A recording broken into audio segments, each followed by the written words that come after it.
vous envisagez de vendre votre maison par vous-même.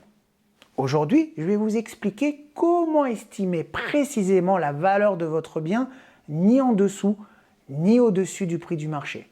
Cette démarche est essentielle pour vendre rapidement, sans vous faire avoir, ni surévaluer, au risque de faire fuir les acheteurs potentiels. Tout commence par une comparaison, mais attention, il est important de choisir les bons points de référence. Dans le cas d'une maison ancienne, la première étape consiste à examiner le prix des terrains viabilisés proches de votre quartier.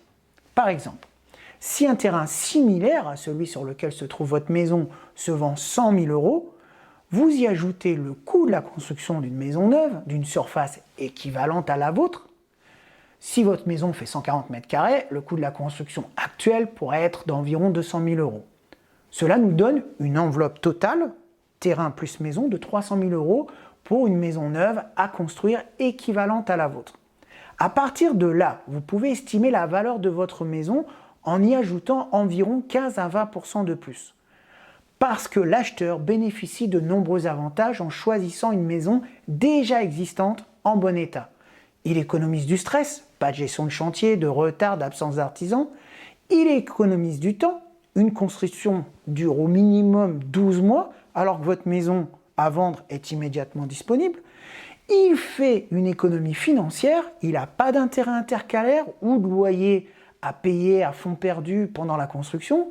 Bref, ces avantages, à mon sens, justifient une augmentation de 15 à 20%, car ils permettent à l'acquéreur d'éviter les tracas de la construction. Dans notre exemple, cela porterait la valeur de votre bien à 360 000 €, 100 000 de terrain, 200 000 de construction et les 20%. Attention, si des travaux sont nécessaires pour rendre votre maison confortable et habitable, il faut ajuster le prix en conséquence. Cette majoration de 15 à 20% n'est pas une spéculation excessive, mais une estimation réaliste qui permet de vendre au bon prix en ayant le sentiment juste que ce soit un gagnant-gagnant.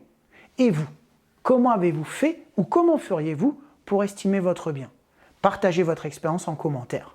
Et dans la prochaine vidéo, nous aborderons le deuxième point de comparaison essentiel pour affiner l'estimation de votre bien et maximiser vos chances de vendre au juste prix.